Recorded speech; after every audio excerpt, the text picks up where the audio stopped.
നമസ്കാരം, ഞാൻ സുനിൽ സുന്ദർ. എൻ്റെ ചാനലിലേക്ക് നിങ്ങൾക്ക് എല്ലാവർക്കും സ്വാഗതം. ഇന്ന് ഞാൻ പറയുന്നൊരു വിഷയം ഈ ദോഷങ്ങൾ മറ്റുള്ളവർക്ക്. നമ്മൾ സമൂഹ ജീവികളാണല്ലോ. അപ്പോൾ ഒരാൾ മറ്റൊരാൾക്കൊരു ദോഷം ചെയ്താൽ അയാൾക്ക് അതിൻ്റെ ശിക്ഷ കിട്ടുമോ എന്ന് പലരും ചോദിക്കുന്നുണ്ട്. ഒരുപാട് പേര് നിരാശയോടുകൂടി അങ്ങനെയൊന്നും ആർക്കും കിട്ടില്ല, ചെയ്തതെല്ലാം രാജാക്കന്മാരായി ജീവിക്കുന്നുണ്ട് എന്ന് പറയുന്നുണ്ട്. അതിനെക്കുറിച്ച് ഞാനിന്ന് വ്യക്തമാക്കാം. പണി കിട്ടുമോ ഇല്ലയോ എന്നുള്ളതാണ്. ഞാൻ എൻ്റെ ചാനൽ കൂടി ജ്യോതിഷപരമായ വാസ്തുപരമായ അത്യാവശ്യം നമ്മൾ അറിഞ്ഞിരിക്കേണ്ടുന്ന കാര്യങ്ങളെക്കുറിച്ചും അതിനോടൊപ്പം മനുഷ്യ ശരീരങ്ങൾ ബാധകൾ കയറാറുണ്ട്. അങ്ങനെ കയറിയാൽ അതിനെ ഒഴിപ്പിക്കാൻ പോകുന്നൊരു വ്യക്തിയാണ് ഞാൻ.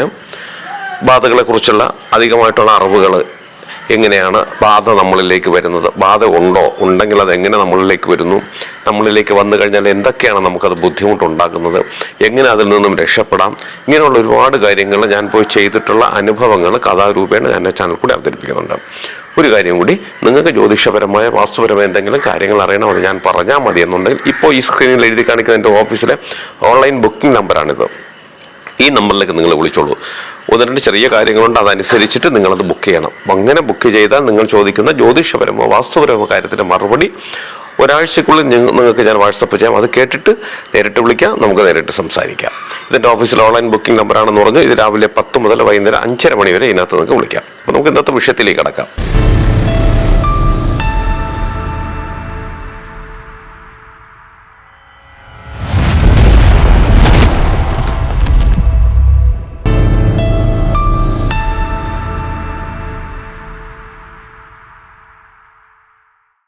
ഈ ദുർമന്ത്രവാദങ്ങൾ, ദുഷ്കർമ്മങ്ങൾ, അതായത് കൈവശം കൊടുക്കുന്നവർക്കോ അല്ലെങ്കിൽ ശത്രുദോഷങ്ങൾ ചെയ്യുന്നവർക്കോ കൂടോത്രം ചെയ്യുന്നവർക്കോ ഒക്കെ തിരിച്ചു പണി കിട്ടാറുണ്ടോ എന്ന് ചോദിച്ചാൽ ഒട്ടുമിക്ക ആൾക്കാർക്കും കിട്ടാറുണ്ട്, ഇല്ല എന്ന് പറയാൻ പറ്റില്ല. പക്ഷേ ഇദ്ദേഹത്തിൻ്റെ പ്രവൃത്തി കൊണ്ട് ദോഷങ്ങൾ അനുഭവിച്ചവർക്ക് ഇത് കാണാൻ പറ്റുമോ എന്ന് ചോദിച്ചാൽ അത് വ്യക്തമായ ഒരു മറുപടി ഇല്ല. കാര്യം ചിലപ്പോൾ അവർക്ക് കാണാൻ പറ്റും, അല്ലെങ്കിൽ അറിയാൻ പറ്റും, ചിലപ്പോൾ അവർ പോലും അറിയാതെ ആയിരിക്കും ഈ ചെയ്ത ദുഷ്ടൻ ഒരുപാട് ദുരന്തങ്ങൾ അനുഭവിക്കേണ്ടി വരുന്നത്.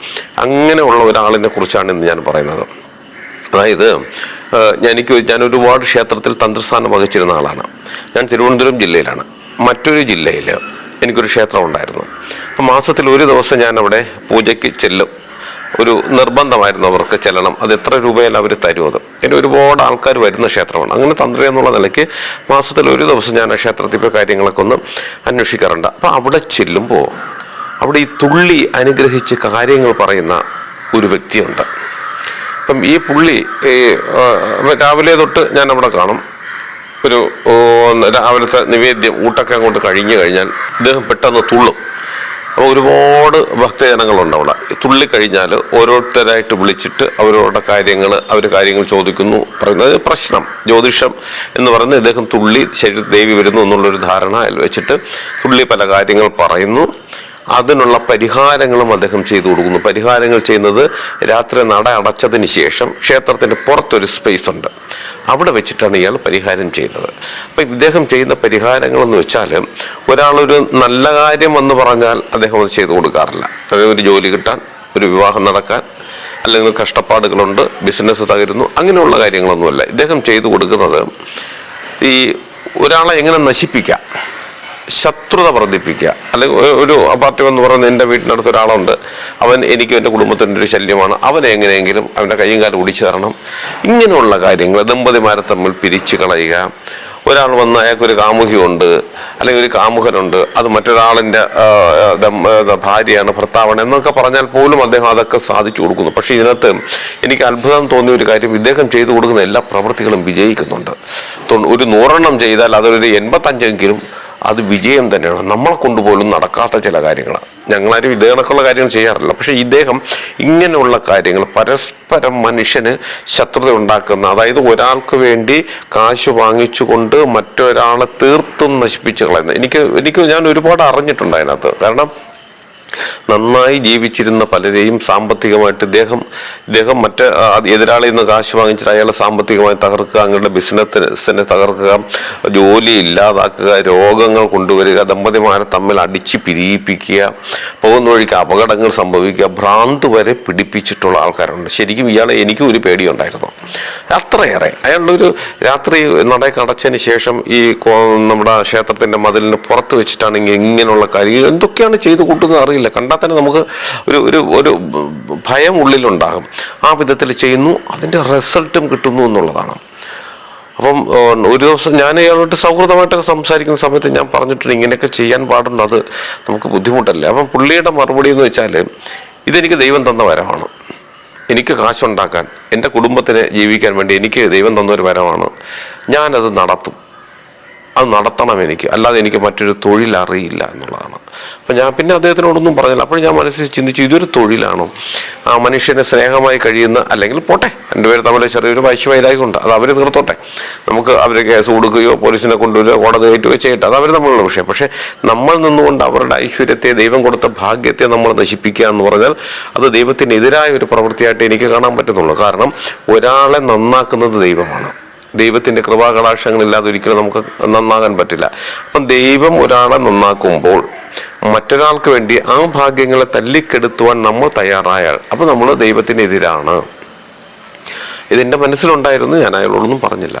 പക്ഷെ പിന്നീട് കുറേ നാൾ കഴിഞ്ഞപ്പോൾ ഞാൻ അറിയുന്നത്, അങ്ങേരുടെ കുടുംബത്തിൽ, ഈ ദുർമന്ത്രവാദം ചെയ്തു കൊടുക്കുന്ന അങ്ങേരുടെ കുടുംബത്തിൽ തകർച്ചകളുടെ ഒരു വേലിയേറ്റം തന്നെ ഉണ്ടായി.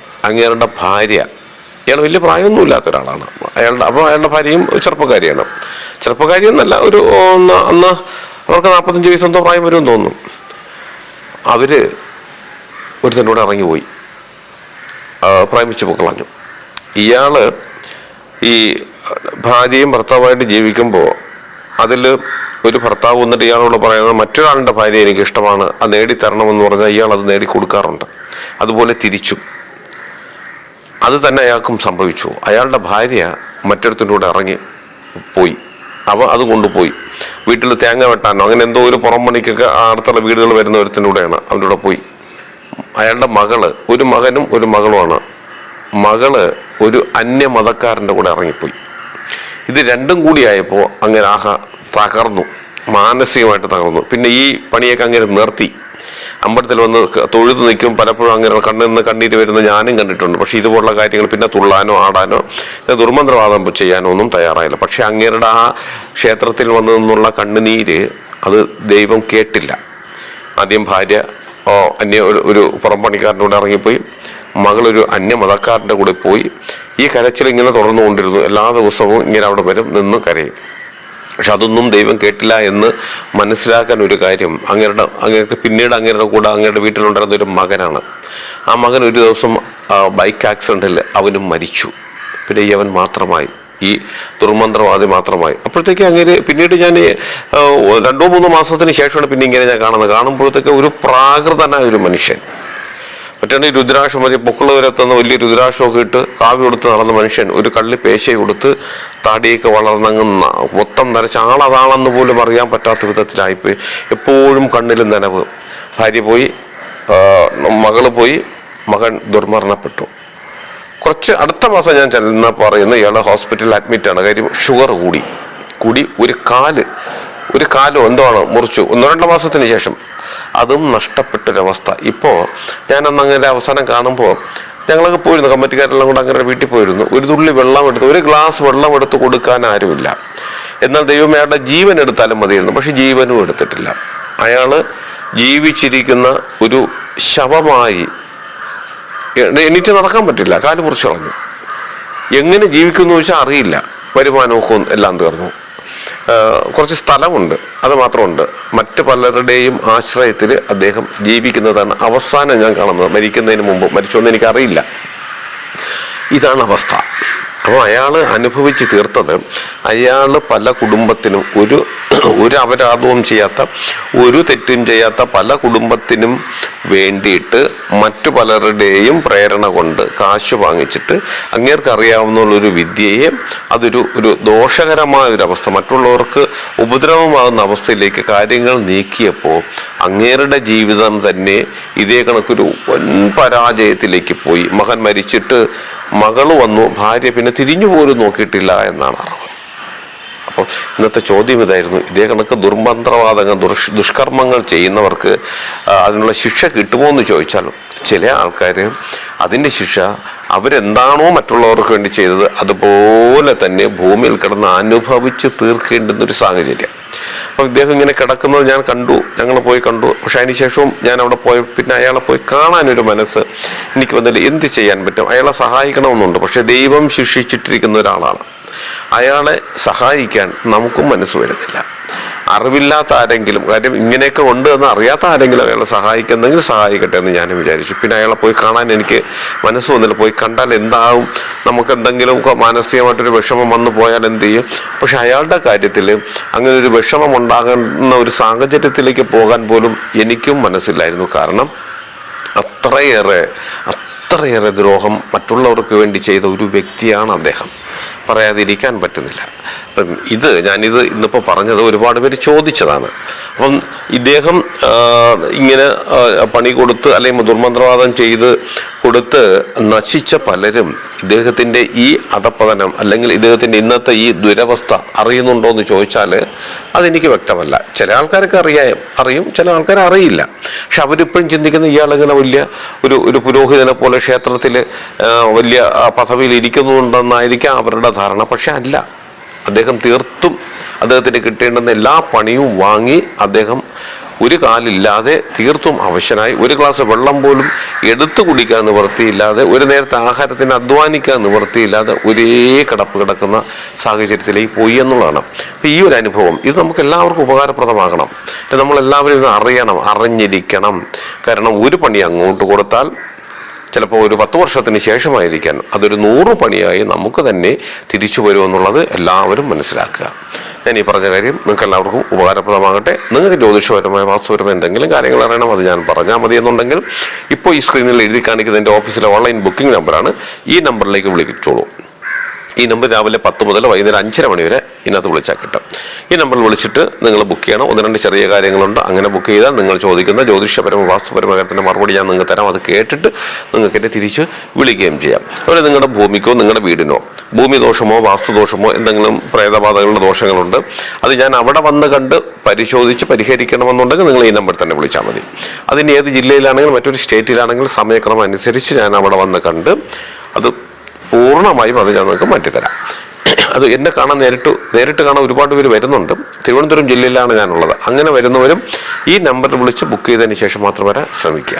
നിങ്ങൾ എൻ്റെ ചാനൽ സ്ഥിരമായിട്ടൊന്ന് കാണണം, സബ്സ്ക്രൈബ് ചെയ്യണം. എനിക്ക് വേണ്ടുന്ന എല്ലാവിധ പ്രോത്സാഹനങ്ങൾ തരികയും വേണം. നിങ്ങൾക്കും നിങ്ങളുടെ കുടുംബത്തിലെ ഓരോ അംഗത്തിനും എല്ലാവിധ ഐശ്വര്യങ്ങളും സന്തോഷവും സമാധാനവും ദീർഘായുസ്സും ഈശ്വരൻ തരട്ടെ എന്ന് ആത്മാർത്ഥമായി പ്രാർത്ഥിച്ചുകൊണ്ട് തൽക്കാലം നിർത്തുന്നു.